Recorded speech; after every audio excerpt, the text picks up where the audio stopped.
ओम नमो ओम नमो भगवते वासुदेवाय।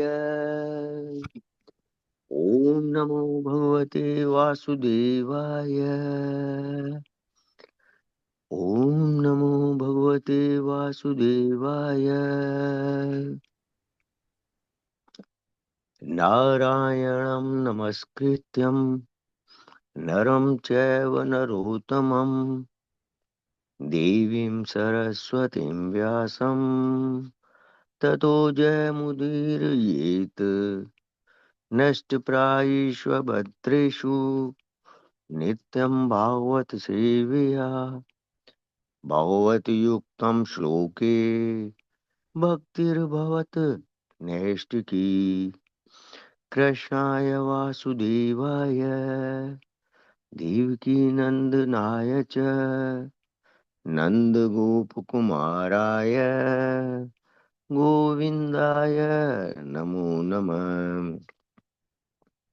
मूकं करोति वाचालं पङ्गुं लङ्घयते गिरिं यत् कृपातमहं वन्दे परमानंद माधवम्।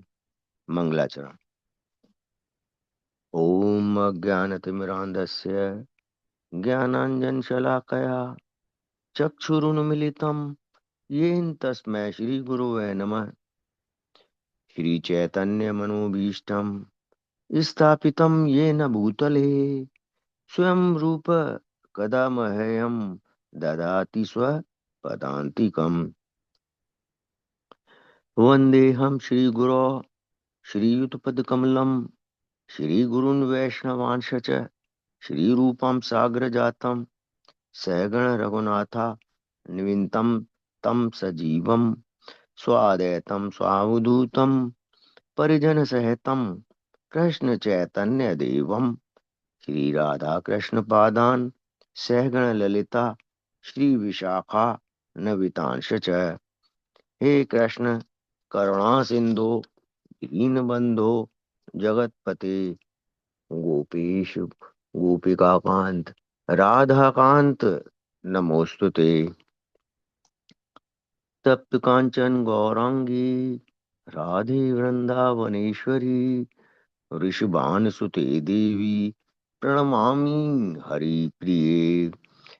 वाञ्छाकल्पतरुभ्यश्च कृपा सिन्धुभ्य एव च पतितानां पावनेभ्यो वैष्णवेभ्यो नमो नमः। नमो विष्णुपादाय कृष्णपृष्ठाय भूतले श्रीमते भक्तिवेदांत स्वामिनित नामिने। नमस्ते सरस्वती देवी गौरवाणी पिचारिणी निर्विशेष शून्यवादी पाश्चात्य देश तारिणी। जय श्री कृष्ण चैतन्य प्रभु नित्यानंद श्री अद्वैत गदाधर श्रीवासादि गौर भक्त वृंद। हरे कृष्ण कृष्ण कृष्ण हरे हरे हरे राम राम राम हरे हरे। हरे कृष्ण कृष्ण कृष्ण हरे हरे हरे राम राम राम हरे हरे। हरे कृष्ण माता जी। दामोदर अष्टकम। हरे कृष्ण।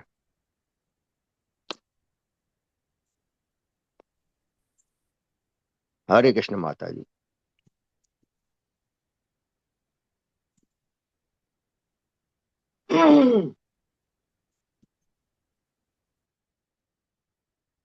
हरे कृष्ण। नमामीश्वरं सच्चिदानन्दरूपम् लसत्कुण्डलं गोकुले विराजमानम्। हरे कृष्ण ये प्रभु जी। हरे कृष्ण माता जी। हरे कृष्ण माता जी। शुरू करें? प्रभु जी आप दामोदर अष्टकम पहले पढ़ चुके हैं?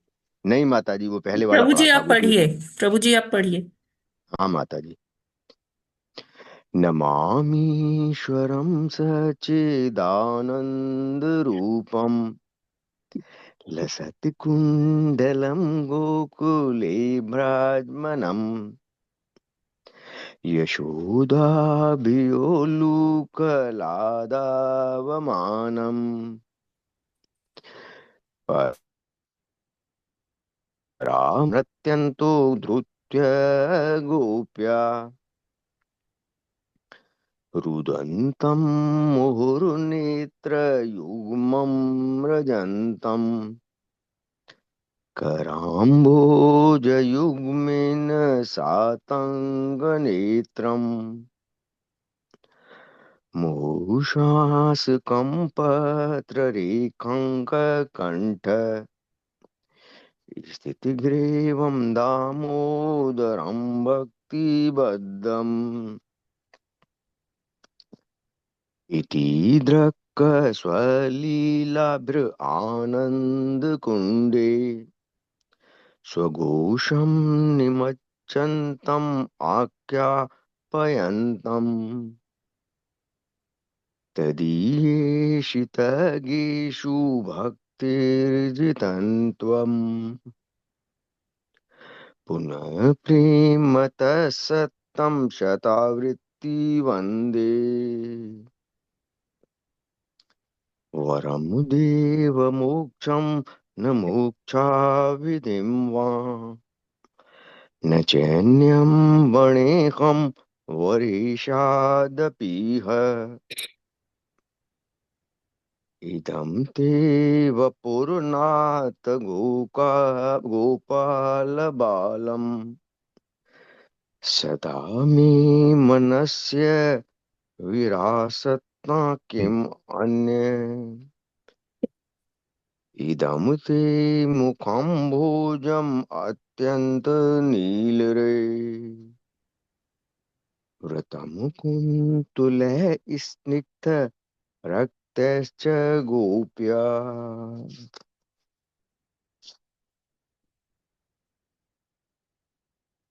मोषचुम्बितं बिम्बरक्ताधरं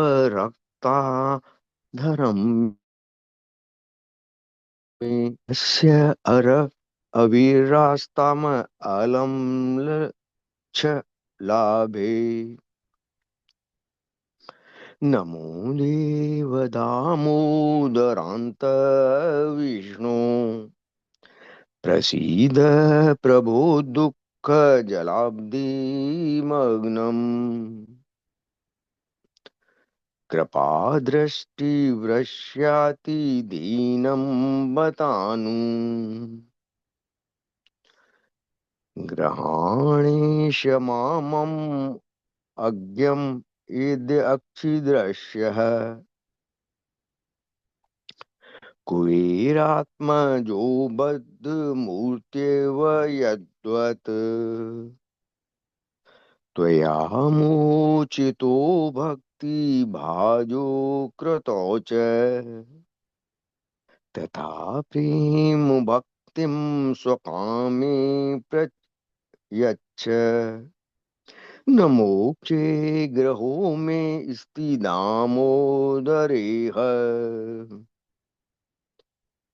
नमस्ते स्तु दाम्ने स्फुरद दीप्ति धाम्ने त्वदीयोदरायात विश्वस्त दाम्ने नमो राधिकायै त्वदीये प्रियायै नमो नन्तलीलाय देवाय तुभ्यम् नमो राधिकायै त्वदीये प्रियायै नमो नन्तलीलाय देवाय तुभ्यम् हरे कृष्ण।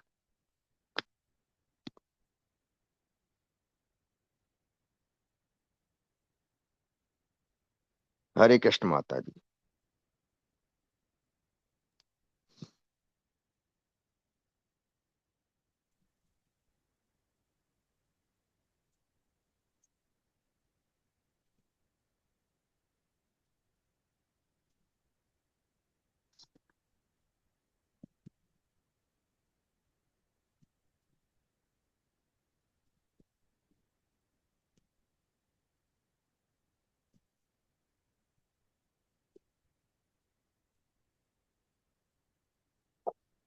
ओ सॉरी सॉरी सॉरी, मैंने अनम्यूट नहीं किया।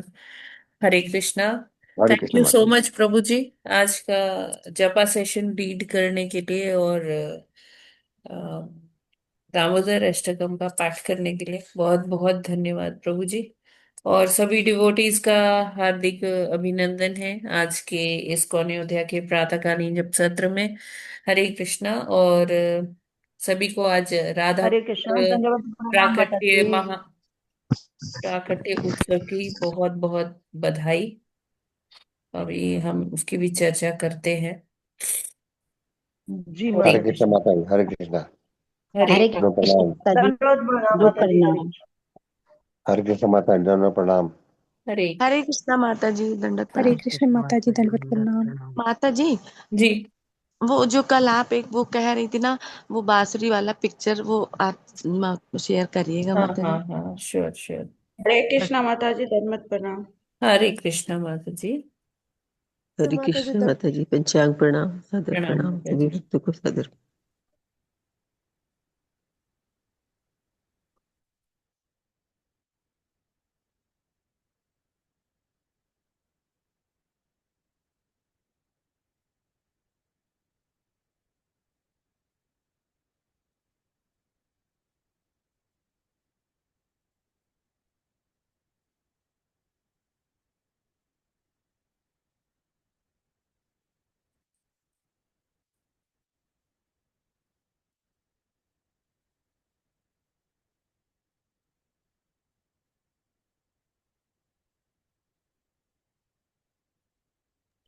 माता जी, मुझे आवाज नहीं आ रही। हाँ, एक मिनट माता जी।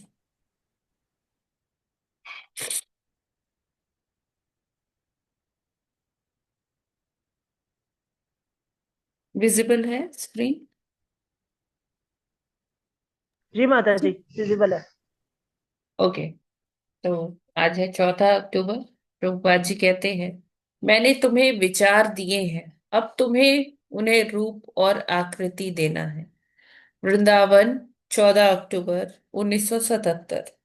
तो जस्ट एक महीना पहले का है ये। प्रभुपाद जी का जो स्वास्थ्य था वो बहुत मतलब बिगड़ता ही जा रहा था ना। प्रभुपाद जी उस समय ज्यादा कुछ पा रहे थे प्रसादम। और उनका स्वास्थ्य जो था मतलब एकदम, जैसे प्रभुपाद जी एकदम स्किनी हो गए थे। मतलब उनकी एक एक हड्डी दिख रही थी, है ना। और एकदम स्किन एकदम हड्डी के साथ ऐसा हो गया था। तो प्रभुपाद जी से ये जो वन लाइनर है, प्रभुपाद जी ने रूम कॉन्वर्सेशन में बोला था। तमाल कृष्ण महाराज जी वहां थे प्रभुपाद जी के पास। भक्ति चारू स्वामी महाराज जी थे प्रभुपाद जी के पास। तो भक्ति चारू स्वामी महाराज जी देखा करते थे कि प्रभुपाद जी क्या लेंगे। नींबू पानी प्रभुपाद जी ने मांगा। तो उसी समय की सब वहां पर थे, तब की रूम कॉन्वर्सेशन है। तो वो सब लोग देखकर प्रभुपाद जी को थोड़ा इमोशनल हो जाते कि हम कैसे करेंगे प्रभुपाद जी, हमसे नहीं हो पाएगा। तो उनको मोटिवेट करने के लिए प्रभुपाद जी कहते हैं कि देखो, मैंने तुम्हें सब बता दिया है, विचार दिए हैं, कृष्ण भावनामृत दिया है। और ये विचार ऐसा है कि ये आपके अंदर अपने आप वो ऊर्जा संचारित करेगा। अब मैंने आपको, प्रभुपाद जी कहते हैं कि मैंने आपको विचार दे दिया है, अब आप लोगों को क्या करना है, उसे रूप और आकृति देना है। रूप कैसा? कि सुंदर सुंदर मंदिर, सुंदर सुंदर विग्रह बनाने हैं और प्रीचिंग करना है। तो सुंदर सुंदर भक्त बनाने हैं और जो भगवान की सेवा करे। सुंदर सुंदर भक्त का क्या मतलब है? फिजिकली सुंदरता की बात नहीं हो रही है। वो भक्त जो शुद्ध रूप से भगवान की सेवा में संलग्न रहते हैं, उनको बोला जा रहा है। और आकृति देनी है। आकृति मतलब कि जो विचार है, जो वर्ड्स हैं, उनको शेप देना है। कैसे शेप देना है कि इतना अच्छा विग्रहों का श्रृंगार करना है, जिससे कि जो साधारण लोग हैं जो अभी भक्ति में नहीं है वो वहां तक आए, वो भगवान का दर्शन करें। और साथ में जो प्रभुपाद जी ने बताया कि प्रीचिंग इज द एसेंस, कि प्रचार ही सार है। तो इस पर कार्य करना है, इसको और आकृति देनी है, और बुक्स का प्रिंटिंग होना चाहिए, पब्लिकेशंस होने चाहिए, और जगह जगह पे स्कूल्स में, कॉलेजेस में खूब प्रचार होना चाहिए, कि जिससे प्रभुपाद जी चाहते थे कि यूथ जो है, जो हमारी युवा शक्ति है, वो इस जो कृष्ण भावनामृत के ये जो एक रिवोल्यूशन है, आंदोलन है, इससे युवा वर्ग जुड़े। क्योंकि युवा वर्ग अगर जुड़ेगा तो उससे क्या है कि वो आगे भी इसका और प्रचार करेंगे। आगे आने वाली जनरेशन्स जो है वो पीढ़ी दर पीढ़ी वो कृष्ण भावनामृत को अंगीकार करेंगे। और वैसे हुआ भी, प्रभुपाद जी ने इसको ऐसे किया भी। प्रभुपाद जी अलग अलग यूनिवर्सिटीज में जाते थे, कॉलेजेस में जाते थे, और उनके बहुत सारे जो युवा डिसाइपल्स थे, तो उन्होंने काफी प्रभुपाद जी के जो प्रभुपाद जी की जो सोच थी उसको आगे लेकर चले, उसको आगे बढ़ाया। तो प्रभुपाद जी यही बता रहे हैं कि मैंने आपको विचार दिया है। विचार प्रभुपाद जी ने अपने लेक्चर्स के माध्यम से भी दिए हैं, अपनी पुस्तकों के माध्यम से भी दिए हैं, और आज भी ये प्रभुपाद जी के विचार कितने लोगों का जीवन बदल रहे हैं। कितने लोग जो बुक्स पढ़ते हैं प्रभुपाद जी की लिखी हुई, उनके तात्पर्यों को पढ़ते हैं, उनका निश्चित ही उनके जीवन में एक बदलाव आता है, एक परिवर्तन आता है, जिससे कि वो एक अच्छी दिशा में आगे बढ़ते हैं। तो इसी तरह से हम प्रभुपाद जी के उन विचारों को रूप और आकृति दे सकते हैं। हम सेवा कर सकते हैं प्रभुपाद जी के बताए हुए जो नियम हैं उसके अनुसार चलते हुए। हम इस प्रकार सेवा कर सकते हैं कि कृष्ण भावनामृत को और प्रचार करे, प्रसार करे, और जन जन तक पहुंचाए, बियॉन्ड द ज्योग्राफिकल बाउंड्रीज जो है हम उसको प्रचार करें। और ऐसा एक समाज का निर्माण करें, ऐसे संसार का, विश्व का निर्माण करें जहां पर सब एक हो, कृष्ण भावनामृत के बॉन्ड से। कृष्ण भावनामृत का जो मतलब ये सब धर्म को कवर करके कृष्ण भावनामृत के अंतर्गत सब एक से हो जाए। तो ये प्रभुपाद जी का विचार था, इसीलिए वो अपने गुरुदेव के कहने पर पाश्चात्य जगत गए थे, और उन्होंने हमेशा अपने प्रवचनों में, अपने ये पुस्तकों में इस बात की हमेशा अनुमोदन किया है कि हमें वादों से ऊपर उठना है ना, जैसे समाजवाद, राष्ट्रवाद, उससे ऊपर उठ के कृष्ण भावनामृत का को अंगीकार करना है, और सबको देना है। हमें अपने आचरण से क्या करना होगा कि सबको प्रीचिंग करना होगा। बोल कर तो प्रीचिंग करेंगे, अपने आचरण से भी हम बहुतों को बता सकते हैं कि कृष्ण भावनामृत क्या है। जब हम अपने आचरण से करेंगे तो वो आपको लोगों के पास नहीं जाना होगा, लोग आपके पास आएंगे कि अरे आप इतने शांत कैसे रहते हैं, आप हर परिस्थिति में खुश कैसे रहते हैं। तो वो लोग अपने आप आएंगे और आपसे पूछेंगे कि क्या किया आपने, ये सब कैसे हो पा रहा है, कैसे संभव है। तो अ, हमें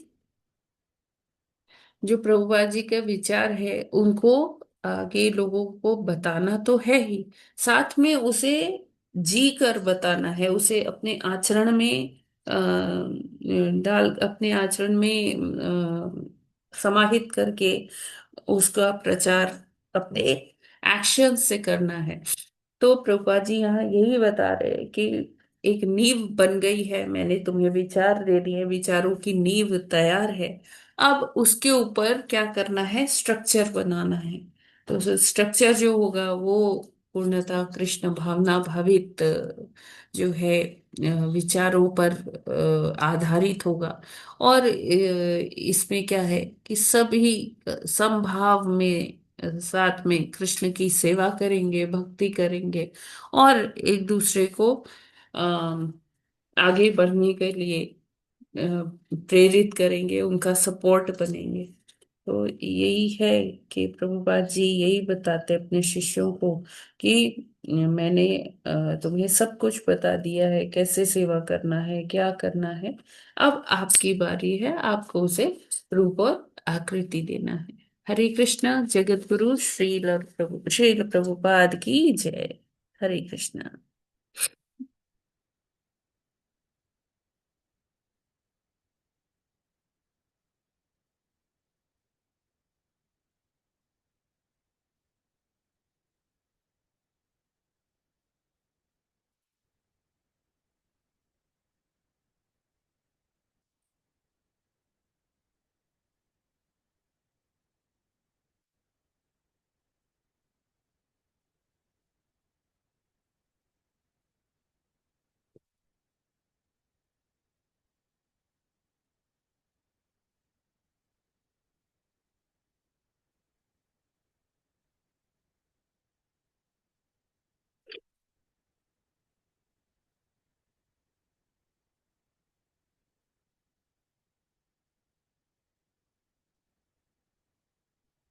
देखिए ये है राधा कुंड और कृष्ण कुंड। तो कहते हैं ये ईशोपनिषद में एक श्लोक है जिसमें आता है कि बहुत मतलब सौभाग्य है कि कोई जैसे भारत में अगर जन्म होता है ना। भारत में भी अगर किसी का कोई मथुरा में होता है, मथुरा से भी ज्यादा क्या है जो पावन है वो क्या है, वृंदावन है। और वृंदावन में भी अगर बहुत ज्यादा मतलब पावन कोई चीज है तो गोवर्धन है। और गोवर्धन के अंदर सबसे पावन, सबसे होली सेक्रेड अगर कोई चीज है, कोई वो है राधा कुंड। तो राधा कुंड की महिमा बहुत है। तो इसके पीछे एक कथा आती है, राधा कुंड कैसे हुआ, बना, श्याम कुंड कैसे बना। तो राधा कुंड श्याम कुंड की बड़ी इतनी जो दिव्य महिमा है, उसके पीछे क्या कथा आती है कि एक बार श्री कृष्ण भगवान एक राक्षस अरिष्टासुर नामक राक्षस का वध करते हैं। अब ये जो अरिष्टासुर है ना, ये कैसे आया था, सांड होता है ना, सांड के रूप में आया था। तो भगवान ने इसका वध कर दिया। अब राधा रानी और सभी सखियां आती हैं तो वो कृष्ण से नाराज हो जाती हैं कि आपने गोवंश की हत्या की है, आपको तो बहुत बड़ा पाप लगे। तो हमारा जो सभ्यता है उसमें गोवंश बहुत पूजनीय है, और उसकी हत्या के बारे में तो सोचना भी अपराध है। तो यहाँ पर यही फिलॉसफी को और मजबूती देने के लिए और उसे पक्का करने के लिए ये लीला होती है कि भगवान को, श्रीमती राधा रानी को गोवंश से कितना कितना प्रेम है। अगर एक असुर भी अगर गोवंश के उसमें रूप में आता है तो उसके लिए भी प्रायश्चित करने की बात यहाँ पर हो रही है। तो श्रीमती राधा रानी कहती है कि हमें आप टच मत करना, आप ने गोवंश की हत्या की है और इसका कोई वो नहीं है। आप ये कैसे पाप अपना उसके लिए कैसे प्रायश्चित करोगे। तो भगवान कहते हैं कि एक तो अरिष्टासुर गोवंश के रूप में था, लेकिन मतलब वो सांड था नहीं, सॉरी, हाँ वो एक्चुअल में सांड नहीं था, वो राक्षस था। तो राधा रानी कहती कुछ भी, लेकिन वो सांड के रूप में तो था ना, तो प्रायश्चित तो अगर कोई है तो करना पड़ेगा। तो भगवान कहते हैं कि ठीक है, मैं जो है यमुना जी में स्नान कराता हूँ। तो कहती है कि नहीं नहीं, इससे बात नहीं बनेगी, आपको तो ब्रह्मांड की सभी नदियों में स्नान करना पड़ेगा, तब जाके कहीं हो सकता है कि ये पाप धुल पाए। तो अभी तुम कैसे जाओगे, तुम तो जा नहीं सकते। तो भगवान कहते हैं मुझे जाने की जरूरत क्या है, मैं तो अपने यहीं पर सब सारी जो पावन जो तीर्थ स्थलियों की नदियां हैं, मैं सबका आवाहन यहीं कर लूंगा और यहीं बना लूंगा। तो भगवान क्या करते हैं, अपनी एड़ी से एक ऐसे पाँव मारते हैं तेज से, और एड़ी से एक गड्ढा बन जाता है। और फिर भगवान सभी नदियों का स्मरण करते हैं, और भगवान की आज्ञा से सभी जो पवित्र नदियां हैं वो आ जाती है वहां पर, और श्याम कुंड इस तरह से बन जाता है। तो श्री कृष्ण भगवान कहते हैं आओ राधा, और आओ सभी सखियों को बोलते हैं कि आप भी आइए, आप भी स्नान कर लीजिए, क्योंकि आपसे भी पाप हुआ है। आपसे क्या पाप हुआ है कि आपने अरिष्टासुर का पक्ष लिया है। तो जो किसी अपराधी का पक्ष भी लेते हैं, हम देखते हैं कि आजकल क्या होता है कि जो मतलब ऐसे जो बड़े बड़े अपराधी होते हैं उनके लिए भी लोग आ जाते हैं पैरवी करने के लिए, है ना।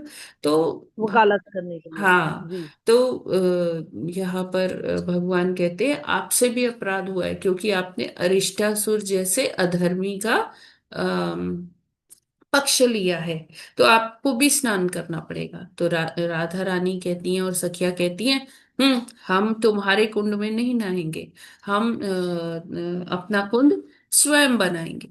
तो श्रीमती राधा रानी और सखियां जो हैं वो अपने अपने कंगन निकालती हैं, कंगन जो हाथ में पहनते हैं वो कंगन निकालती हैं और उससे खुदाई चालू कर देती है।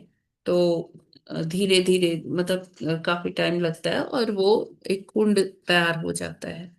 तो भगवान के कहते भगवान कहते हैं कि क्या मैं इसमें से पानी दे दूं, आपको जल दे दूं श्याम कुंड में से। बोले नहीं नहीं, आपका जल हमें नहीं लेना है, हम अपना जल इसमें स्वयं भरेंगे। हम जा रहे हैं मानसी गंगा से जल लाएंगे और अपने इस कुंड में जल भर देंगे। तो सभी जो है मतलब वहाँ एक कौतूहल जैसा सीन हो जाता है। राधा रानी अपनी सखियों के साथ घड़ों में जल भर भर कर लाती है और उससे भरना चालू करती है वो कुंड। और वो कहती है इस तरह तो हमें पूरा जीवन लग जाएगा ऐसे कुंड भरने में। तो तब भगवान आज्ञा देते हैं, सभी नदियों को इशारा करते हैं, तो सभी नदियां आती है कि हे श्रीमती राधा रानी, हम आपकी ये कुंड को भर सकते हैं। तो कहती है हाँ आइए आइए। तो फिर वो उनको बुलाती मतलब वेलकम करती हैं, और वो सभी जो पवित्र नदियां हैं राधा कुंड को भी भर देती हैं। तो भगवान उसमें आते वहां आते हैं, कहते हैं अरे वाह, ये वाला कुंड तो मेरे कुंड से भी अच्छा है, और ये सदा सदा के लिए मेरा प्रिय बन गया है ये वाला कुंड, राधा कुंड। तो मैं यहाँ प्रतिदिन आऊंगा स्नान करने। और फिर श्रीमती राधा रानी भी कहती है कि हाँ श्याम कुंड भी बहुत सुंदर है, मैं भी प्रतिदिन इधर आऊंगी अपनी सखियों के साथ स्नान करने।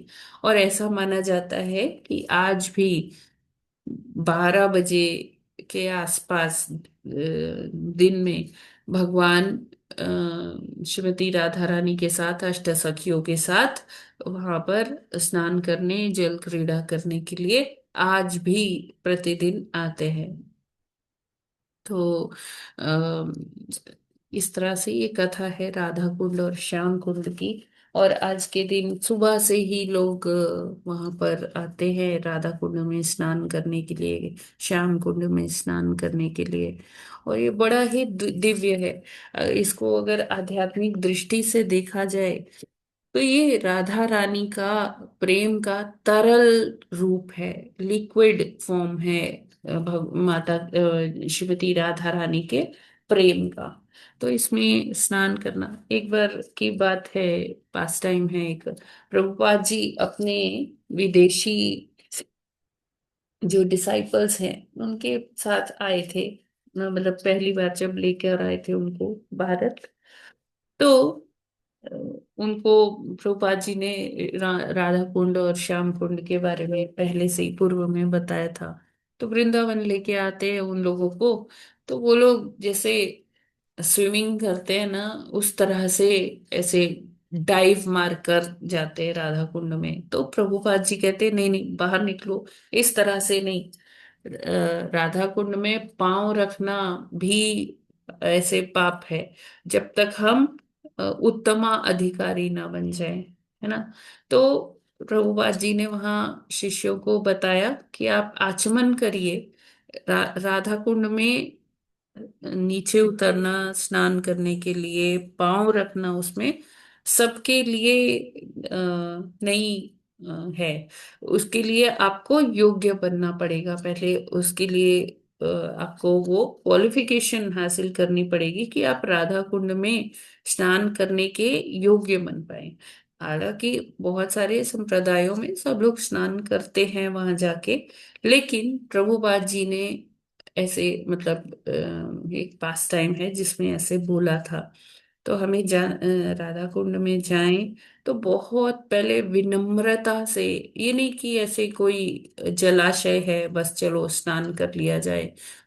तो वहां पर हमें बहुत ही विनम्रता से, बहुत आदर से वहां जाना चाहिए। पहले आचमन करना चाहिए, आवाहन करना चाहिए, श्रीमती राधा रानी को प्रणाम करना चाहिए, कृष्ण भगवान को प्रणाम करना चाहिए। और इस तरह से वो भाव लेकर हम जब तक राधा कुंड श्याम कुंड में नहीं जाएंगे, तब तक हमें स्नान करने के बारे में, उसमें पांव डालने के बारे में सोचना भी नहीं चाहिए। तो ऐसा प्रभुपाद जी बोले थे अपने डिसाइपल्स को। तो बहुत मेरे ख्याल से आप में से बहुत लोग गए भी होंगे, देखा भी होगा राधा कुंड और श्याम कुंड। बड़ी ही दिव्य स्थली है। जैसा कि ईशोपनिषद में जो लास्ट श्लोका है, आप लोग के पास अगर बुक है ईशोपनिषद, तो आप लास्ट श्लोक उसमें से उसका तात्पर्य पढ़ेंगे। बहुत ही दिव्य तात्पर्य दिया है प्रभुपाद जी ने कि मथुरा बहुत पावन है, मथुरा से भी पावन क्या है, वृंदावन है। और वृंदावन से भी पावन क्या है, गोवर्धन है।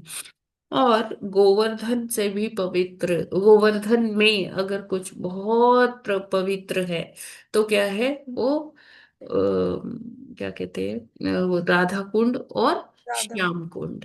तो ये मतलब अ, बहुत जो पवित्र नगरी मथुरा है, मथुरा समझ लीजिए डिस्ट्रिक्ट, उस डिस्ट्रिक्ट में सबसे पावन जगह क्या, वृंदावन। वृंदावन में सबसे पावन जगह क्या, गोवर्धन। गोवर्धन। गोवर्धन में सबसे पवित्र क्या, श्याम कुंड राधा कुंड। तो आज उसी का अपीयरेंस डे, प्राकट्य हुआ था आज बहुलाष्टमी के दिन में। तो यहाँ ये सारी जो स्थलियां थी ना, राधा कुंड, श्याम कुंड और अनेकों स्थलियां जैसे निधि वन, अलग अलग द्वादश वन, ये सब ना गुप्त हो गए थे समय के साथ, कालांतर में ये सब गुप्त हो गए थे।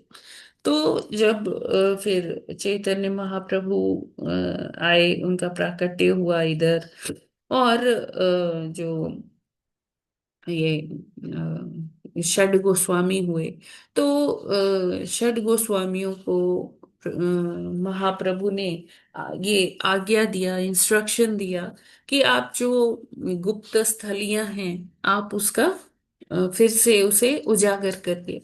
तो इतनी षड गोस्वामियों की इतनी भक्ति थी, इतनी इतना तप था, है ना। तो कि उन्होंने कई सारी जो गुप्त स्थलियां हो गई थी फिर से उनको उजागर किया।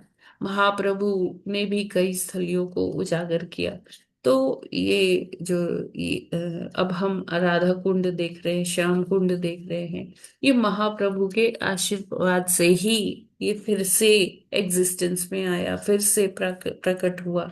और प्रणाम है करते हैं षड गोस्वामियों को, जिन्होंने इतना प्रयास किया, अपने तपोबल से ये सारी चीजों को दोबारा से प्रकट किया हम लोगों के लिए, महाप्रभु के आशीर्वाद से।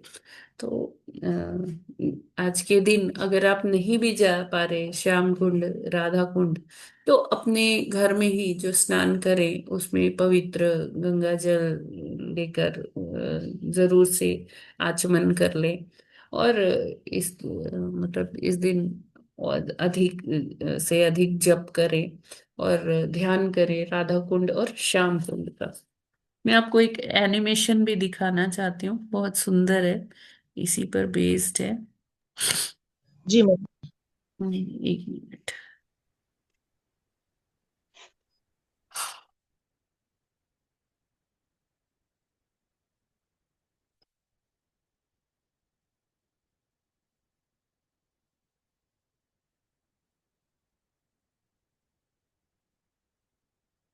वाह मेरे भाई, आज तो तुमने अपने कारनामों में एक और नया कारनामा जोड़ दिया। तुम्हारा मतलब है अपने पापों की सूची में एक और पाप? तो अब हमारे सदाचारी कृष्ण ने एक सांड को भी मार डाला है। वो कोई साधारण बल्कि एक राक्षस था, वो भी सांड के वेश में। ओ कृष्ण, चाहे जो हो, वो था तो गौ जाति का ही हरे ना। कृष्णा। अब तुम्हें गौ हरे कृष्णा। माता जी की हाँ दिख रहा है, चालू हो गया। माता जी बहुत अच्छी आ रही। आज तो हाँ तुमने कारनामों में एक और नया कारनामा जोड़ दिया। तुम्हारा मतलब है अपने पापों की सूची में एक और पाप? तो अब हमारे सदाचारी कृष्ण ने एक सांड को भी मार डाला है। वो कोई साधारण सांड नहीं था, बल्कि एक राक्षस था, वो भी सांड के वेश में। ओ कृष्ण, चाहे जो हो, वो था तो गौ जाति का ही ना।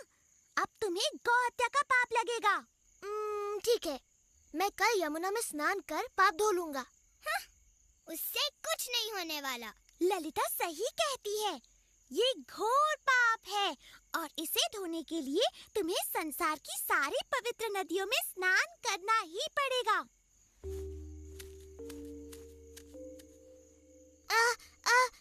मुझे एक अच्छा उपाय सूझा है।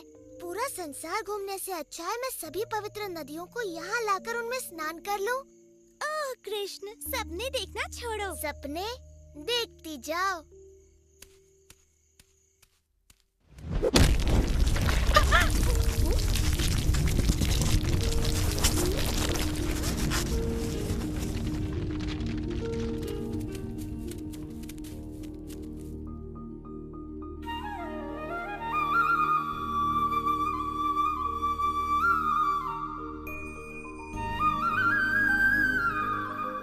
मैं हूँ गंगा, पर्वतों के राजा, हिमवान की पुत्री।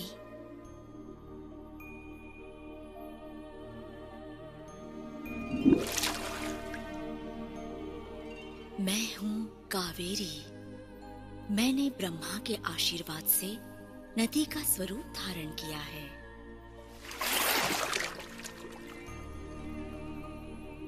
मैं गोदावरी हूँ। मेरा जल आप ही की तरह मधुर है श्री कृष्णा। मैं हूँ सरस्वती। मेरा नाम सदा वेदों, संतों और भगवान विष्णु के साथ लिया जाता है। मैं नर्मदा हूँ। मेरा जन्म भगवान शिव के शरीर से हुआ है।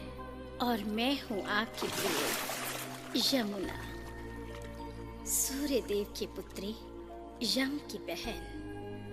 आपके स्पर्श मात्र से मैं पवित्र हो जाऊंगी। कृपया मेरे जल में प्रवेश करें। ये मेरा सौभाग्य होगा।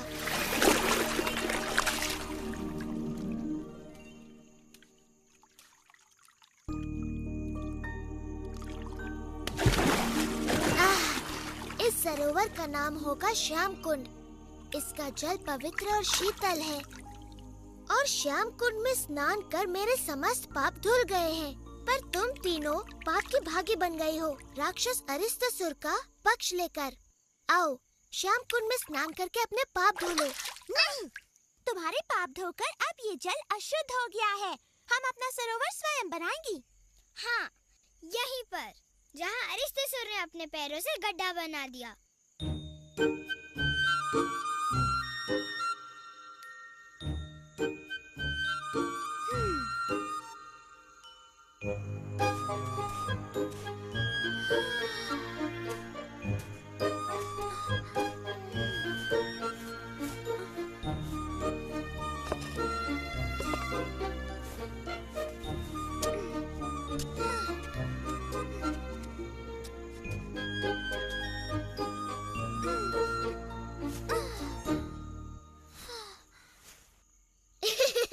बड़ा सुंदर गड्ढा खोदा है तुमने राधा, पर इसमें जल तो दिख नहीं रहा। जल भी आएगा। यदि वर्षा की प्रतीक्षा कर रही हो तो फिर भूल ही जाओ, मेघ का एक छोटा सा टुकड़ा। तो तुम तीनों ने निश्चय कर लिया है कि तुम्हें मेरा अशुद्ध जल नहीं चाहिए? नहीं, बिल्कुल नहीं। हम मानसी गंगा से अपना शुद्ध जल लाएंगी।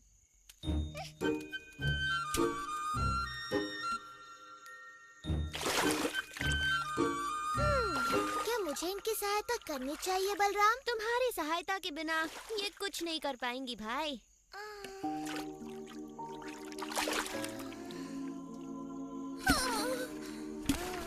यह असंभव है। ऐसे तो सरोवर बनने में पूरा जीवन लग जाएगा।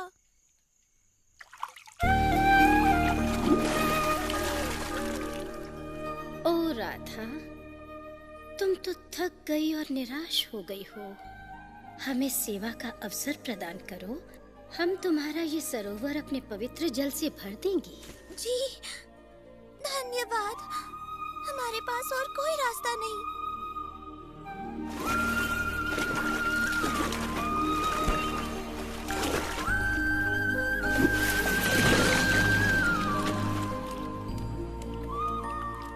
तुम्हारा सरोवर राधा कुंड तो मेरे सरोवर से भी कहीं अधिक सुंदर है।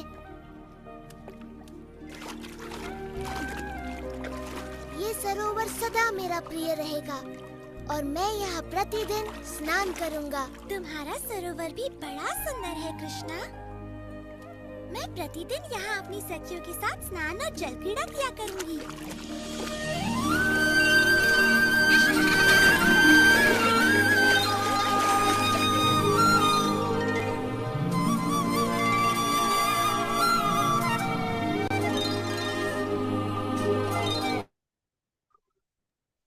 बहुत सुंदर माता जी, बहुत ही सुंदर है।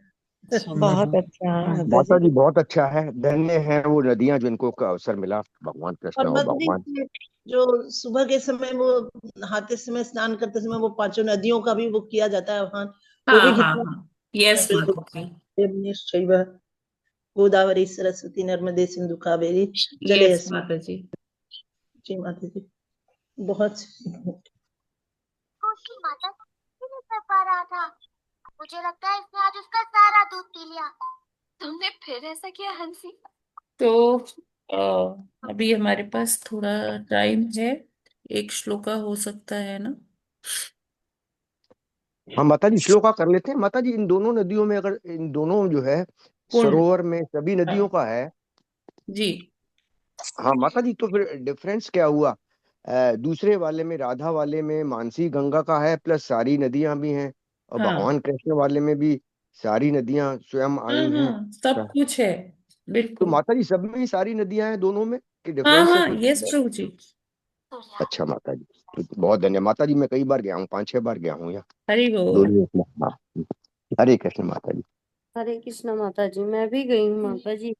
जय। माता जी एक बात और, ये तो हुआ जो है अष्टासुर का वध किया। बछड़े का भी तो, जो बछड़ों के बीच में आए थे उनका वध किया था भगवान ने, तो उसके संबंध में भी कुछ है क्या इससे रिलेटेड? किसका वध किया था प्रभु जी? माता जी, एक एक असुर जो है बछड़े के रूप में आया था, तो उन्होंने बलराम से कहा और पहचान लिया, लेकिन हाँ शो हाँ नहीं किया। हाँ हाँ, तो वो इससे डिफरेंट है ना माता जी? जी वत्सासुर था वो। हाँ अच्छा, वो अच्छा असुर था। हरे कृष्ण माता जी। जी। हरे कृष्णा माता जी, दंडवत प्रणाम। दंडवत प्रणाम माता जी। माता जी, ईशोपनिषद में बोली है जो आप लास्ट वाला श्लोका, हाँ तो इसमें तो मंत्र करके एक मंत्र, दो मंत्र से लेकर 18 थे मंत्र, तो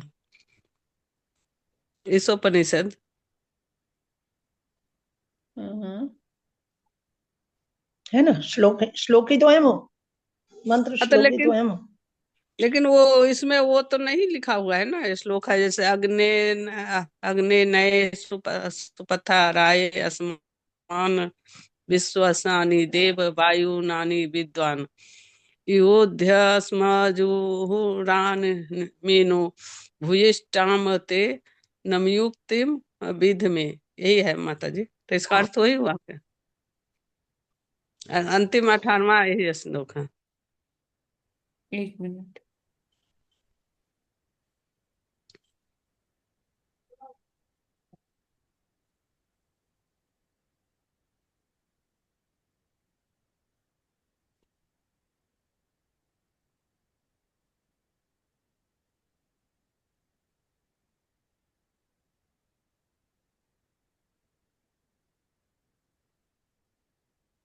एक मिनट में बता रही हूँ।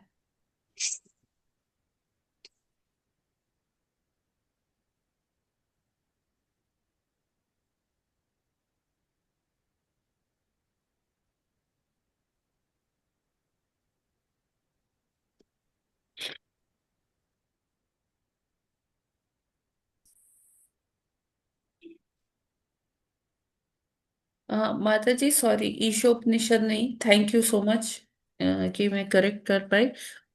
उपदेशामृत माता जी, मैं से गलती से अच्छा अच्छा अच्छा। ईशोपनिषद निकल गया। तो ओके। बहुत बहुत धन्यवाद माता जी, ये क्लैरिटी देने के लिए। हाँ कि मैं करेक्ट कर पाई। ये जो अच्छा, है उपदेशामृत में। उपदेशामृत का लास्ट ओ, श्लोक है। Yes ma'am. अच्छा, देखते हैं उसमें भी। जो नेक्टर हाँ, ऑफ इंस्ट्रक्शंस है उसका लास्ट श्लोक है, अच्छा अच्छा। उसमें रूप गोस्वामी जी कहते हैं।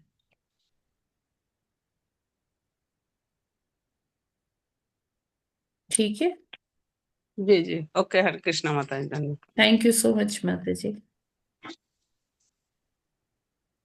जी माता जी, इसमें है श्लोक हाँ। नंबर 11। हम्म।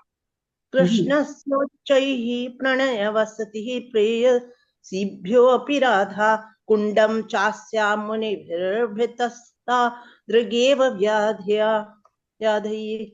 माता जी इसका अनुवाद भी पढ़ दीजिए, या जी यही माता जी, पूरा पढ़ दीजिए आप। जी माता जी, ये पढ़ देते हैं, अनुवाद भी पूरा ही पढ़ हाँ देते हैं। हाँ चलिए। हाँ जी। जी माता जी, श्लोक नंबर 11, उपदेशात्मक श्री उपदेशात्मक। कृष्णस्योच्चैः प्रणयवसतिः प्रेयसीभ्योऽपि राधा कुण्डं चास्या मुनिभिर्भृतस्तादृगेव व्यधायि यत्प्रेष्ठैर्प्रेष्ठैर्प्यल्मप्लयं सुलभं किं पुनर्भक्तिं भाजां तत्प्रमेदं सकृदपि सरः स्रातुराविष्करोति। शब्दार्थ अनुवाद एवं तात्पर्य।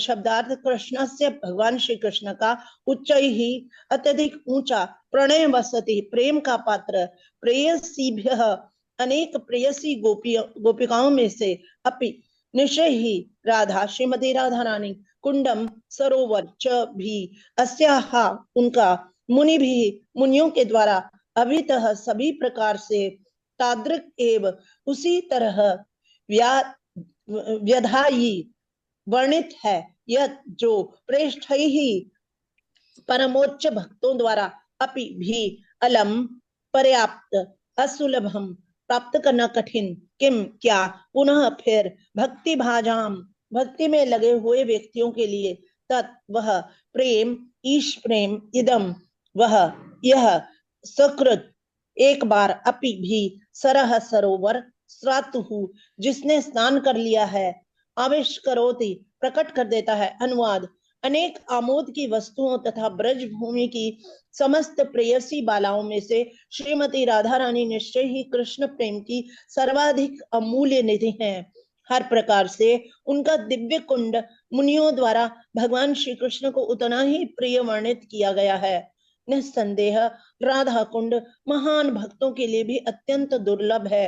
अतएव सामान्य भक्तों के लिए इसे प्राप्त कर पाना तो और भी कठिन है। यदि कोई इसके पवित्र जल में केवल एक बार स्नान कर ले तो उसमें भगवान श्री कृष्ण के लिए शुद्ध प्रेम पूर्णतः प्रकट हो जाता है। तात्पर्य, राधा कुंड इतना पूज्य क्यों है? यह सरोवर इसलिए पूज्य है क्योंकि यह श्रीमती राधा रानी का है, जो भगवान श्री कृष्ण की सर्वाधिक प्रिय पात्र हैं। वे समस्त गोपियों में से सर्वाधिक प्रिय हैं। इसी प्रकार उनका सरोवर श्री राधा कुंड भी बड़े बड़े मुनियों द्वारा ऐसे सरोवर के रूप में वर्णित किया गया है जो भगवान श्री कृष्ण को साक्षात राधा की ही समान प्रिय है। निस्संदेह राधा कुंड तथा श्रीमती राधा के लिए भगवान श्री कृष्ण का प्रेम सभी तरह से एक जैसा है। यह राधा कुंड भक्ति में पूरी तरह संलग्न बड़े बड़े पुरुषों तक के लिए अत्यंत दुर्लभ है। तो फिर उन सामान्य भक्तों के लिए क्या कहा जाए जो केवल वैदिक भक्ति के अभ्यास में लगे रहते हैं। ऐसा कहा जाता है कि जो भक्त राधा कुंड में एक बार स्नान कर लेता है वह तुरंत भगवान श्री कृष्ण के प्रति गोपियों जैसा प्रेम भाव उत्पन्न कर लेता है। श्रील रूप गोस्वामी संस्तुति करते हैं कि यदि कोई राधा कुंड के किनारे स्थायी रूप से न भी रह सके तो कम से कम जितनी बार हो सके इस सरोवर में स्नान कर ही ले। भक्ति संपन्न करने में यह सबसे महत्वपूर्ण बात है। इस प्रसंग में श्रील भक्ति विनोद ठाकुर लिखते हैं कि जो लोग श्रीमती राधा रानी की सखियों तथा विश्वास पात्र दासियों या मंजरियों के रूप में अपनी भक्ति विकसित करने के इच्छुक हैं उनके लिए राधा कुंड सर्वश्रेष्ठ स्थान है। जो लोग अपने आध्यात्मिक शरीरों या सिद्ध देह को पाकर भगवान के दिव्य धाम गोलोक वृंदावन लौट जाने के इच्छुक हैं उन्हें राधा कुंड में रहना चाहिए। उन्हें श्री राधा रानी की विश्वास पात्र दासियों की शरण ग्रहण करनी चाहिए और उन्हीं के निर्देशन के अनुसार श्रीमती राधा रानी की सेवा करनी चाहिए। जो लोग श्री चैतन्य महाप्रभु के संरक्षण में भक्ति करते हैं उनके लिए यह सर्वश्रेष्ठ विधि है। इसके संबंध में श्रील भक्ति सिद्धांत सरस्वती ठाकुर लिखते हैं कि श्री नारद मुनि तथा सनक जैसे बड़े बड़े मुनि एवं परम भक्त भी राधा कुंड तक आकर एक बार स्नान करने का अवसर प्राप्त नहीं कर पाते तो फिर सामान्य भक्तों के विषय में क्या कहा जाए। यदि कोई महान सौभाग्यवश राधा कुंड तक आने और एक बार भी स्नान करने का अवसर प्राप्त कर लेता है तो वह भगवान श्री कृष्ण के प्रति वैसा ही दिव्य प्रेम विकसित कर सकता है जिस तरह गोपियों ने किया था। यह भी संस्तुति की गई है कि मनुष्य राधा कुंड के तट पर निवास करे और भगवान की प्रेममयी सेवा में तल्लीन रहे। उसे नियमित रूप से वहां स्नान करना चाहिए और श्री राधा तथा उनकी सहायक गोपियों की शरण ग्रहण करके सारी भौतिक धारणाओं का परित्याग कर देना चाहिए। यदि कोई जीवन भर इसी तरह संलग्न रहता है तो शरीर छोड़ने पर वह श्री राधा की वैसी ही सेवा करने के लिए भगवान के पास लौट जाएगा जैसा कि उसने अपने जीवन में राधा कुंड के किनारे रहकर सोचा था। निष्कर्ष यह है कि राधा कुंड के किनारे रहना तथा नित्य उसमें स्नान करना भक्ति की सर्वोच्च सिद्धि है। श्री नारद मुनि जैसे महान ऋषियों तथा भक्तों के लिए भी इस पद को प्राप्त कर पाना कठिन है। इस प्रकार श्री राधा कुंड की महिमा की कोई सीमा नहीं है। श्री राधा कुंड की सेवा करने से मनुष्य गोपियों के शाश्वत मार्गदर्शन में रहकर श्रीमती राधा रानी के सहायक बनने का अवसर प्राप्त कर सकता है। हरे कृष्णा, हरि बोल। हरे कृष्ण। हरे कृष्ण। बहुत बहुत धन्यवाद माता जी, बहुत सुंदर ढंग से आपने पढ़ा कि एकदम क्लियर भी हो गया, है ना। हरे कृष्ण। इसमें 11 श्लोक है ना। हाँ सबसे जी जी, वही में से गलती ये हो गई, वो मैंने नहीं माता जी, गलती थोड़ी, ध्यान नहीं रहता है ना, गलती थोड़ी। हम भी देखे कि हम भी पढ़ ले अभी क्या है तो ये जी जी, पता चल। बहुत बहुत धन्यवाद मंजू माता जी आपका। तो देखिए, आप सभी ने अभी सुना, माता जी ने पढ़ा, इतना बढ़िया उच्चारण किया। ये नेक्टर ऑफ इंस्ट्रक्शंस है, या कह सकते हैं उपदेशामृत का ये आखिरी श्लोक है, 11वां श्लोक है। और इसमें महिमा बताई गई है, कॉन्क्लूजन बताया गया, निष्कर्ष बताया गया है कि करना क्या है, कि हमें श्रीमती राधा रानी का प्रेम कैसे प्राप्त होगा, भगवान का प्रेम कैसे प्राप्त होगा।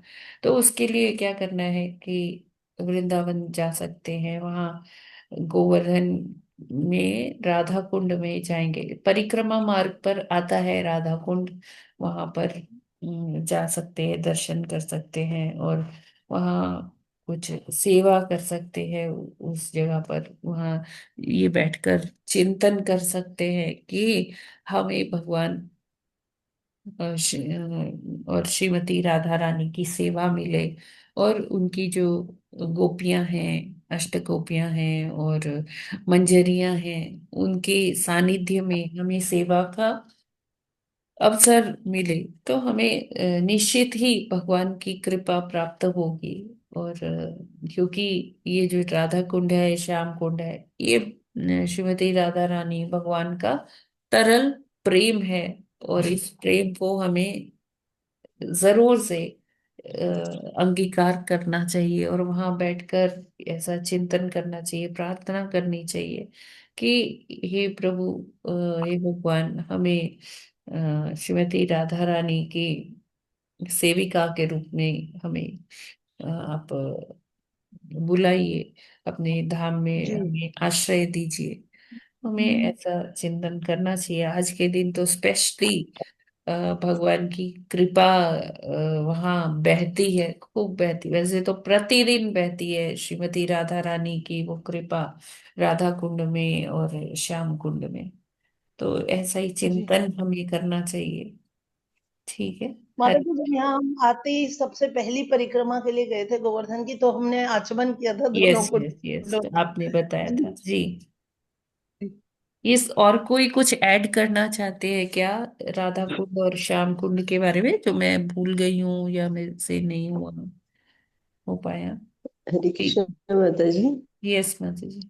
आप शेयर कर सकते हैं इसका पीडीएफ, हाँ श्योर, मतलब। व्हाई नॉट, मैं कर दूंगी, यस। अभी थोड़ी देर में कर दूंगी। जी कर दीजिए। जी हरे कृष्ण माता हरे जी, दंडवत कृष्ण। प्रणाम। हाँ जी माता जी। यस, माता आई जी, वॉज एक्सपेक्टिंग फ्रॉम यू। जी, बताइए। माता जी, जैसा कि आपने बताया, इसी तरह की जो कथा भी सुनाई थी वहाँ पे जो महाराज जी होते हैं। और बाकी माता जी आपने जो ये एनिमेशन वाली दिखाया, बिल्कुल क्लियर है, कुछ भी दुविधा ही नहीं है। हरि बोल। हाँ, सेम ही सुनाया था माता जी। जी, हरे कृष्ण माता जी, धन्यवाद। Govardhaneshwari Mata ji, would you like to add something? Hare Krishna.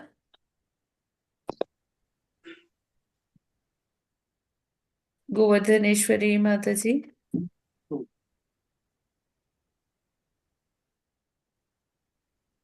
Okay. Okay. Hare Krishna Mata ji. हाँ जी माता जी, हरे माता कृष्ण। जी, माता जी ये भी कहते हैं कि इनके कोई संतान नहीं ना होती, वहां वो पति पत्नी वहां पे राधा कुंज में वहां पे स्नान करें ना, तो वो श्योर है, कहते भी बाकी तो कर्मों का है ही है, पर माता बाकी जी, जो ये काफी। तो देखिए भौतिक चीज हो गई, हम यहाँ भौतिक हाँ कुछ कामनाओं की बात ही नहीं कर रहे। हाँ ये जी। उससे बहुत ऊपर है, बहुत ऊपर है। भौतिक कामनाओं के लिए तो हमें वहां जाना ही नहीं चाहिए।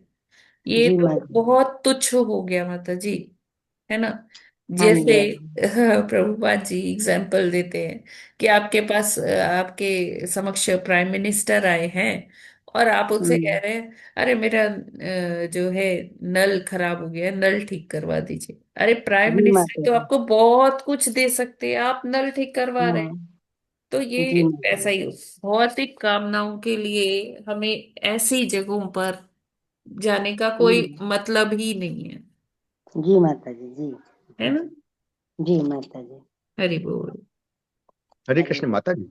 जी। भौतिक कामनाओं के लिए नहीं जाना चाहिए, आध्यात्मिक जगत में जाने के लिए एक मार्ग है, वो पवित्र है भगवान के द्वारा और राधा हाँ के।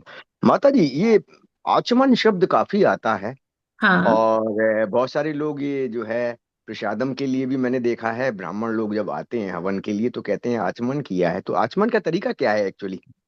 तो क्या होता है? आचमन जैसे मैंने आपको दिखाया था ना कि वो भगवान के पास एक लोटा रखते हैं, हाँ उस माता जी। चम्मच होता है वो, हाँ उसको माता जी। आचमनी कहते हैं।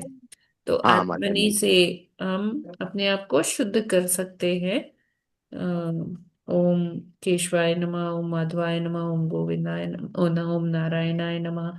इस तरह से अपना हस्त प्रक्षालन कर सकते हैं, हाथ धो सकते हैं। वो थोड़ा जल मुंह में लेके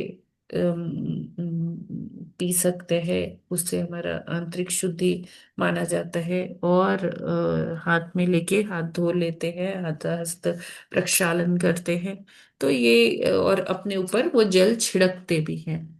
तो अच्छा इसको माता जी। आचमन कहते हैं। या तो माता जब जी। हम भगवान को भोग लगाते हैं तो भोग लगाने से पहले हम थाली जो रखी है हमने भगवान हाँ हाँ की, थाली के हाँ। चारों ओर क्लॉकवाइज हम वो जल से आचमन करते हैं। यानी कि एक वो घेरा बना देते हैं कि ये थाली जो भगवान की है, इस पे आसपास कोई चींटी या कुछ इस तरह का प्रवेश ना कर पाए, कोई कीड़ा। हाँ माता जी, वो जल जो डालेंगे, चाहे वो मुंह में डालेंगे, चाहे अपने ऊपर डालेंगे, चाहे थाली के अराउंड, तो हाँ आचमनी से ही डालेंगे ना, हाथ को तो उसमें नहीं टच करना ना। हाँ। सब तो आचमनी से जब ही। अपने ऊपर डालेंगे तो वो पहले हस्त प्रक्षालन करना है, तो पहले हाँ हाथ में डालना है। हाँ और माता जी, मुंह समझ में गया मैं। ऐसे चम्मच से मुंह में नहीं डालना है। चम्मच से अच्छा पहले माता जी। हाथ में लेना है, हाथ से मुंह में डालना है, हाँ फिर माता जी, अब हाथ समझ में आ धोना गया। है। हाँ माता जी, समझ गए अब हम अच्छी तरह से। जी। हरे कृष्ण माता जी। हरे कृष्ण प्रभु जी। हरे कृष्ण माता जी। हरे कृष्ण प्रभु जी। माता जी, आचमन कराते हैं तो ओम इंद्राय नमः कहते हैं ना? नहीं प्रभु जी, मैं तो नहीं कहती, मतलब ऐसा तो विधान नहीं। ओम ओम केशवाय नमः, ओम माधवाय नमः, ओम नारायणाय नमः। वो तो माता जी उसको अब अपने अंदर शुद्धि के लिए लेते हैं तो करते हैं। नहीं, आज जो दीपक का आचमन करते हैं, चाहे धूप का और प्रसादम का आचमन करते हैं, उसका बात उसका पूछ रहा हूँ। हाँ, मैं तो ऐसे ही करती हूँ, वही बता रही हूँ मैं। इंद्राय नमः तो नहीं करते प्रभु जी। जी माता माता जी। जी एक मंत्र जो है ना वो ओम अपवित्रम पवित्रो वा, ये हाँ वाला तो जी। स्नान मंत्र है। ये तो जब हम जैसे मान लीजिए हम स्नान नहीं कर पा रहे, कहीं ट्रेवल कर रहे हैं, तो हमने आचमन किया और उसके साथ हम ऐसा बोल सकते हैं, है ना। अच्छा।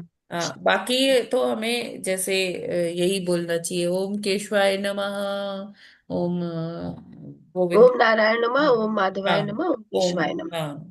जी। हरे कृष्ण माता जी, जब हम भोग लगाते हैं तब प्रसादम। भोग लगाते हैं, हाँ, किसी भी तरह का आचमन करें।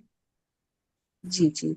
और जैसे माता जी पहले हमारे पिताजी बताते थे, जैसे हम भोग के लिए थाली रखते थे, दियम वस्तु गोविंदम तुभ्यम नमः रहा कृषि तो तो ठीक वो है ये माता जी, बोल। जो आप करते जी जी। करिए, लेकिन ये हाँ विधि हाँ। है। हाँ। अच्छा अच्छा अच्छा, जी। जी माता जी, हरे कृष्ण माता जी। हरे कृष्णा। और फिर जी। मान लीजिए हम ट्रेवल कर रहे हैं, हरे कृष्णा। हम स्नान नहीं कर पाए, तो फिर हमें क्या करना है? हमें ये बोलना है, ओम अपवित्र पवित्रो व सर्वावस्थाम गतोऽपि वा यस्मरेत् पुंडरीकाक्षाम बाह्यभ्यंतरः शुचिः। यानी कि इससे क्या मतलब निकला कि हाँ, जो हम स्नान करते हैं उससे हम समझते हैं कि हम पवित्र हैं, लेकिन हमारी पवित्रता कैसे हो रही है? भगवान का नाम इतना पावन है, जब हम अपनी जिह्वा से उनके नाम का उच्चारण करते हैं, तो अंदर से भी और बाह्य से भी, बाह्य अभ्यंतर, मतलब अंदर से बाहर से दोनों हम शुद्ध हो गए। तो ऐसा हमें भाव रख के ये बोलना चाहिए मंत्र, जब हम स्नान नहीं कर पा रहे हैं, कहीं बाहर हैं और कुछ भगवान को भोग लगाना है, कुछ करना है, तो पहले अपना शुद्धिकरण इस तरह से कर सकते हैं। हरे कृष्णा। हरे कृष्ण माता जी, भोग का जी। भी है कोई अलग मंत्र होता है ना भोग लगाने का? हाँ नहीं। माता जी, भोग लगाने का तो मैंने कई बार भेजा है ग्रुप्स में कि सबसे पहले आप आवाहन करते हैं अपने गुरुदेव का, जी। फिर प्रभुपाद जी का, फिर जो है महाप्रभु का, चैतन्य महाप्रभु का आवाहन करते हैं। फिर नमो ब्राह्मण देवाय गो ब्राह्मणिताय च, वो ठीक हम्म। है ना? फिर इस तरह से भगवान का आवाहन करते हैं। माता जी एक बार और भेज देंगे क्या? मैं नहीं हाँ, देख श्योर पाई थी। श्योर, बिल्कुल जी, हरे बिल्कुल कृष्णा, बिल्कुल। धन्यवाद। हरे हरे कृष्ण। कृष्णा माता जी। ठीक है, तो समय हो गया है, अगर कोई प्रश्न है तो ले सकते हैं, नहीं तो फिर हम माता आज। जी स्नान वाला एक बार भेज देंगे क्या उस लोग उसको अच्छा, ग्रुप में? ठीक है ठीक है ठीक है। जी फूल जी। माता जी वो भोग लाने के समय जो बोलिए ना, थाली के किनारे जल से घेरने, तो उस समय बोलना नहीं है, सीधे घेरते हैं ना? हम भी तो बोलते नहीं, ऐसे ही घेर देते हैं जल से। हाँ हाँ, ठीक है माता जी, बिल्कुल। तो उसमें कुछ बोलना भी है? हाँ, बोलते तो हैं माता जी, मैं भेज देती हूँ अभी। और वो जैसे भोग लगाने वाला मंत्र बोलने से पहले घेरना है ना? हाँ, उसी को बोलते बोलते कर सकते हैं। अच्छा, भोग लगाने वाले मंत्र को बोलते हम्म। बोलते घेर सकते। हाँ। हम्म। और बाद में नहीं घेर, जैसे भोग लगा लिया उसके बाद नहीं घेरना है ना? उसके बाद क्यों घेरना है माता जी? अच्छा, सीधे वो भोग उतार ले लेना है वहां से, हाँ। प्रसादम को नहीं। जी जी। दोनों अरे, मंत्र भेज दीजिए माता जी। यस माता जी, बिल्कुल। थैंक जी।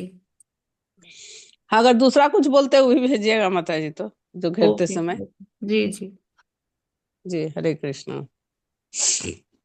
हरे ठीक। कृष्ण माता जी। जी माता जी, हरे कृष्णा। मा, माता जी दंडवत प्रणाम। धन्यवाद। माता जी कहीं पर एक जगह मैंने पढ़ा था, प्रभुपाद जी का एक कोट था या कुछ था, तो उसमें ऐसे उन्होंने कोट किया था कि भगवान, जैसे भगवान कृष्ण है ना, उनकी भक्ति को अजय मनोरंजन के लिए नहीं प्रस्तुत किया जाना चाहिए। हाँ हाँ। तो जो मतलब ये जो जो आपने कार्टून अभी दिखाया ना, वो हम्म। कार्टून तो मेरे घर में तो ऑलमोस्ट हर दिन देखा जाता है, यही हाँ, तो कार्टून। अच्छी बात है ना माता जी, इससे कभी बच्चों कभी क्या में होता है ना कि बच्चों में जैसे संस्कार बच्चों हाँ। बच्चों को जैसे कुछ समझाते हैं ना, तो वो समझ नहीं पाते। अब जैसे एक दिन वहाँ मंदिर में माता जी ने बताया कि जपा करते हैं ना, तो जैसे हाथ में जम्स होते हैं तो धुल जाते हैं। अब उसको बात को यही बात उसको ध्यान में रहा, वो हाथ धोने लगी, बोलती कि ये इस तरह से हाथ धुलता है। फिर हाँ जपा करने से आत्मा जो है वो ऐसे धुल जाता है, जैसे जम्स हाँ हाँ। जाते हैं। तो जी। वो बोली कि अब मुझे हाथ धोना पड़ेगा। तो लेकिन जब ये कार्टून में ये बताते हैं ना जो स्टोरी, तो मैं हम्म। जब बताती तो मैं सही से नहीं बता पाती, या अगर बता भी दिया तो उसको समझ नहीं आता है। लेकिन हाँ। कार्टून में बताता है ना, तो बहुत एक वो यस, पिक्टोरियल एक्चुअली रिप्रेजेंटेशन होता देखिए, है, तो बहुत कुछ समझ आ जाता है। कुछ लोग विजुअल से समझ पाते हैं, कुछ लोग ओरली समझ पाते हैं।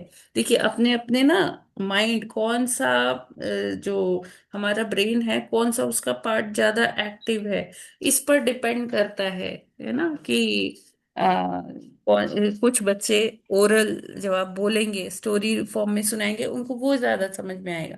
कुछ बच्चे होते हैं, उनको विजुअल फॉर्म में ज्यादा समझ में आता है, जब वो देखते हैं कोई चीज, है ना, अपने हाथ से कोई एक्सपेरिमेंट करते हैं। और कुछ लोगों को सुनना भी होता है, और कुछ वो देखना भी होता है। तीसरी कैटेगरी ऐसी होती है। और चौथी कैटेगरी होती है कि उनको फिर मतलब सब सुना भी दिया, दिखा भी दिया, फिर जब तक वो लोग उस चीज को अपने आप लिखेंगे नहीं, तब तक वो नहीं। तो मतलब जब ऐसे पीडागोजी जो होती है, उसमें ये सारे कॉन्सेप्ट्स बताए जाते हैं माता जी। हाँ, तो माता जी मेरा प्रश्न ये है, जैसे कि प्रभुपाद जी ने कहा कि हाँ हाँ भोग हाँ। के लिए नहीं इस्तेमाल करना चाहिए, तो ये जी। जो सब लोग कार्टून देखते हैं, तो ये मतलब मैं सही देखिए, हमारा मोटिव क्या है, हम उसको मनोरंजन की तरह ले रहे हैं, या हम सोच रहे हैं कि इससे ठीक है, लोगों को समझ में आएगा, बच्चों को और ज्यादा समझ में आएगा। हम इतना अच्छे से बच्चे इमेजिन नहीं कर पाएंगे तो उनको दिखा देते हैं। तो आप तो उसे एक सीरियसली भक्ति में लाने के लिए यूज कर रहे हैं ना, एज अ टूल। नहीं, लेकिन वो तो मनोरंजन ही सोचती है ना। हाँ तो लेकिन ठीक है बल्कि ना, अभी वो छोटी है, उसका भाव ठीक है जो है उसे अच्छा लगता है, और धीरे धीरे ये जो उसे अच्छा लगता है धीरे धीरे उसकी आदत में आ जाएगा, भक्ति में आ जाएगी वो, उसे जी माता भगवान जी, से अभी प्रेम आप हो वो जाएगा। कथा जब सुना रहे थे ना, वो दिखाने के पहले तो मुझे यही एपिसोड याद आ रहा था कि आपने दिखाई दिया। हरे कृष्ण माता जी। हरे कृष्णा। कोई इसमें गलत नहीं है माता जी।